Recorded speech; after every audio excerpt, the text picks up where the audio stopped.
আসসালামু আলাইকুম রহমতুল্লাহি বারাকাতুহ। বন্ধুরা বান্ধবীরা সবাই কেমন আছেন? আলহামদুলিল্লাহ, আমি আল্লাহর রহমতে ভালো আছি। তো বাজার থেকে ডাব নিয়ে আসলাম, সবজি বাজার করলাম। দেখেন আপনারা, সবজির প্রচুর দাম। তো তারপরে কিন্তু সবজি তো কিন্তু এখানে আবার আমার ছেলে নুডলস খাবে বলতেছে, ছেলের জন্য গরুর মাংস দিয়ে নুডলস ভাজা করার কথা বলতেছে। এখন চলে আসলাম নুডলস ভাজা করতে।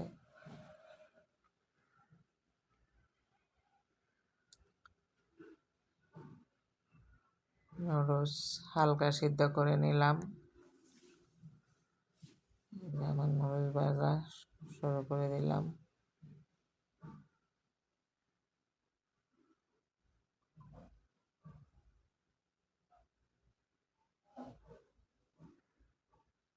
হয়ে গেছে আমার নুডলস, রেডি হয়ে গেছে। এখন খাওয়ার পালা। আমার ছেলেকে একটা বাটিতে দিয়ে দিয়েছি। অনেকে বলবেন যে আসলে বাটি নাই কি। তো এরপরে আমি চলে গেলাম দোকানে, আমার বোনের জন্য ওয়াল শোকেস বানাইতে দিলাম। ওইটা রেডি হয়ে গেছে, একটু দেখতে আসলাম। বোনের শোকেসটা আর খাট বানাই দিলাম, দুইটা একসাথে। এখন রেডি হয়ে গেছে, আমি একটু দেখতে আসলাম কিরকম হইলো। তো আপনাদের কার কার কাছে ভালো লাগতেছে শোকেসটা কমেন্টে জানাবেন। আসলে আমার কাছে ভালো লাগতেছে, সুন্দর হয়েছে, খারাপ হয় নাই। আমি আসলে এখানে জায়গা কম, এই জন্য আমি ফুল ভিডিওটা নিতে পারতেছি না, নাহলে ফুল ভিডিওটা নিয়ে আপনাদেরকে দেখাইতাম। যে ওই যে এক পাশে একটা বক্স, এটা আলাদা, এটা ফিটিং করবে পরে। তো এইদিকে আবার খাটটাও রেডি হয়ে গেছে। খাটটা আমি আগের ভিডিওতেও দেখাইছিলাম, তখন রং করা হয় নাই, এখন রং করছে। খাটটাও অনেক সুন্দর হয়েছে।